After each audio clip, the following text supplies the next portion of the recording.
I saw a clip of this on French TV, and you have, I hate this. Every time they say anything bad about Israel, they have to like put 15 parentheses in the goddamn sentence and beg like scared chimps or something. Like, oh, no, I'm not condoning Hamas, but what Israel is doing is not good. But I promise I'm not condoning Hamas, and what Israel is doing is not good when it comes to but I promise Israel has a right to exist. Like scared chimps. These people are pussies. They have no spine. They have no backbone. They're cowards, and they should not get involved in politics. If you cannot criticize Israel, if you're too scared to criticize Israel, get off. Just get out of the goddamn way. Let someone with a spine, with a backbone, onto the seat and onto the podium, and let them handle the job. Okay, because you clearly cannot. You cannot say, oh, this is a democracy and I have free speech, but I'm too scared to criticize Israel, or the moderator will shit on me. Or I'll lose my job. Then, well, obviously, in France, out of all countries, right? You know which quote I'm referring to. Look at who you cannot criticize, and you will know who rules over you. Yes. So the thing is that Zionists, whether they're Christian or Jewish, I couldn't care less. They are in charge of European foreign policy, American foreign policy, and it's not just about being a Zionist. It's about making sure the Arabs are down, that they're physically, geographically fractured by carving up the borders, which is what France and the United Kingdom did.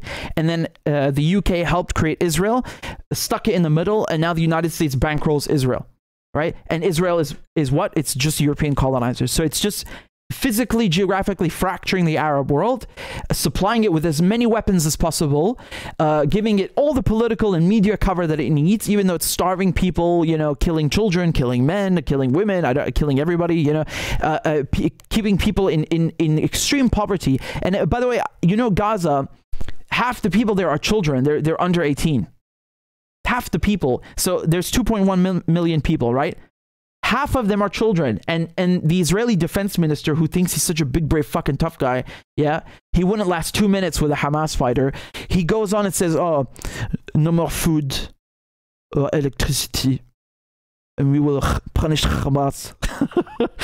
I mean, he said it in his broken Hebrew, but nevertheless, he's cutting off their food and electricity, like to 1 million children.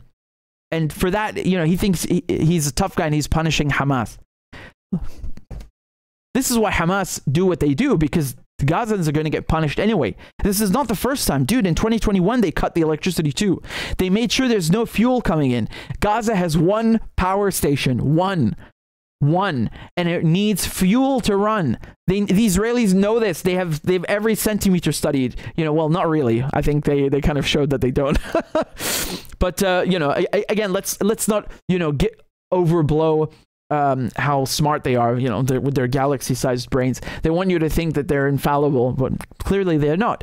In any case, my point is that the Israelis know that Gazans need fuel in order to have electricity, and they are saying no more fuel. So do you see how this is collective punishment? And even if everybody was like 65 years old or 40 years old, does it change anything? I'm not going to change my point, and the underlying principle is the same. It's that it's a war crime, and even if it weren't legally a war crime, it's wrong. You are punishing everybody for what? And that shows you that this is not about punishing Hamas, as if Hamas did anything wrong. Hamas is a resistance group that has a right under the UN Charter and the Geneva Convention to kick your ass and fuck your shit up for taking their land and putting them in a ghetto. Period.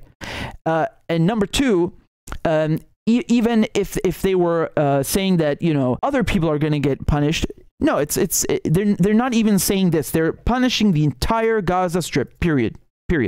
And the same thing with the bombs. So if you want to give Israel the benefit of the doubt and say, well, they're not using phosphorus, and they are only carrying out targeted strikes, and they do roof knocks, right? Well, they throw a tiny bomb on your building so that everybody leaves before they destroy your house and everything inside it, right? How nice of them that they warn you before fucking your life up. How nice of them. You should bow before the graceful Israelis, the chosen people. How benevolent and graceful of them. What would we do without the Israelis? Look how charitable they are. They give the Palestinians their own fucking water and their own food. How nice of the Israelis. Praise be unto them, God's chosen people, right? clearly forgot to read the part in the Bible that says, thou shalt not kill. But anyway, so the thing is that the Israelis are punishing Palestinians and then telling you that they should resist because, in other ways. Well, let's look at the other ways.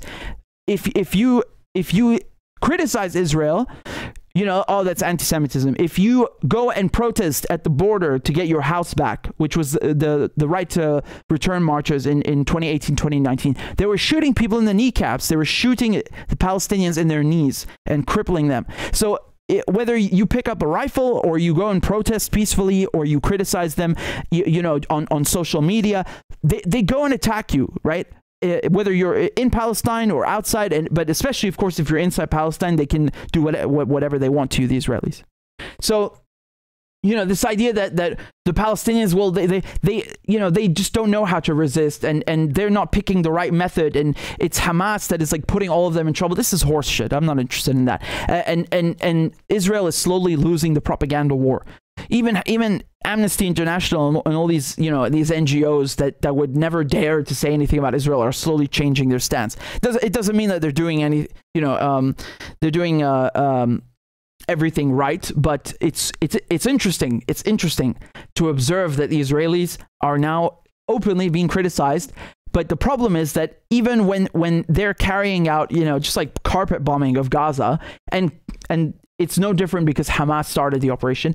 But even when they're doing that and they're besieging Gaza even more than they possibly could be, they're still, the European politicians just grovel before them and kiss their asses.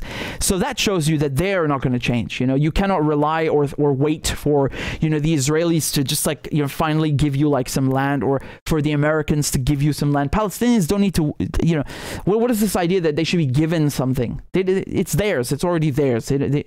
It was just taken from them and they're taking them back. Yeah, it was taken from them and they're taking it back. So, period. This is such a colonial mentality that, the Western way to do it is different, and your way of doing it is wrong. And, you always see this word terrorist thrown around to anybody they don't like. And this is in any topic. It's when it comes to Venezuela, oh, they're terrorists. When it comes to Iran, they're terrorists. When it comes to Iraq, they're terrorists. North Korea are terrorists. This word means absolutely nothing anymore. It is meaningless. They've blown it out of proportion and used it so much it has no meaning. So why should it have any meaning when they talk about Hamas? If you want to talk about terrorism, just look at the Israelis and their behavior. Just look at the European support for this behavior. Look at this ugly, disgusting shit on the building of the European Union. I mean, what am I supposed to say? Like, how can you put this up? People right now are not looking at this favorably, never mind in future generations. They are going to look at the Ursula as some psycho mass murderer for doing this. She could at least get out of the way and just be quiet.